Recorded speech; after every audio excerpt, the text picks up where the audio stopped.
ভাবুন তো, আপনি কোনো কিছু মনে মনে ভাবছেন আর আপনার সামনে থাকা ডিভাইস সে অনুযায়ী কাজ করছে।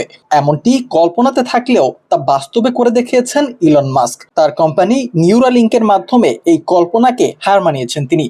মানুষের মস্তিষ্কে সফলভাবে চিপ বসানোর মাধ্যমে চিকিৎসা প্রযুক্তি ও মানব ক্ষমতার নতুন অধ্যায়ের সূচনা করলো এই মার্কিন প্রতিষ্ঠান। নিউরালিঙ্কের দাবি, প্রথমবারের মতো একজন মানুষের মাথায় নিউরাল চিপ স্থাপন করেছে এর কোম্পানিটি। চিপটি এমনভাবে ডিজাইন করা হয়েছে যা সরাসরি মানুষের মস্তিষ্কের নিউরনের সঙ্গে সংযোগ স্থাপন করতে পারে।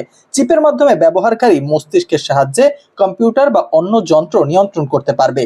কোনো হাত নাড়াচাড়ার দরকার নেই। এর মাধ্যমে প্যারালাইজড কিংবা বাক শক্তিহীন ব্যক্তিরাও ভবিষ্যতে তাদের হারানো ক্ষমতা ফিরে পাবে। এ প্রসঙ্গে ইলন মাস্ক লিখেছেন, প্রথম রোগী সুস্থ আছে এবং প্রাথমিকভাবে ডিভাইসটি কাজ করছে। তিনি আরো জানান, চিপটি টেলিপ্যাথি নামে একটি প্রযুক্তির মাধ্যমে কাজ করে, যা ব্যবহারকারীর মস্তিষ্ক যা ভাবছে তা সরাসরি যন্ত্রে প্রতিফলিত করে। বিশেষজ্ঞরা বলছেন, এই প্রযুক্তি শুধু চিকিৎসা ক্ষেত্রেই নয়, ভবিষ্যতে মানব যন্ত্র সংযুক্তির নতুন দিগন্ত খুলে দেবে। তবে প্রশ্ন উঠছে নিরাপত্তা ও নৈতিকতা নিয়ে। যদি কোনো ব্যক্তি মস্তিষ্কের মাধ্যমে যন্ত্র নিয়ন্ত্রণ করতে পারে, তবে সেই তথ্যের নিরাপত্তা কে নিশ্চিত করবে?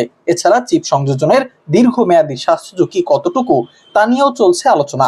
ইলন মাস্কের এই উদ্যোগকে প্রযুক্তি বিশ্লেষকরা বলছেন মানব ইতিহাসের এক যুগান্তকারী পদক্ষেপ। তবে এটাও মনে করিয়ে দিচ্ছেন যে বড় সাফল্যের সঙ্গে বড় দায়িত্ব আসে। তাই এই প্রযুক্তিকে মানব কল্যাণে কিভাবে কাজে লাগানো যায় সেটির উপর নজর দেয়াই এখন সময়ের দাবি। নিউরালিঙ্কের এই সাফল্য শুধু এক প্রযুক্তিগত অর্জন নয়, বরং মানব ইতিহাসের এক নতুন অধ্যায়ের সূচনা।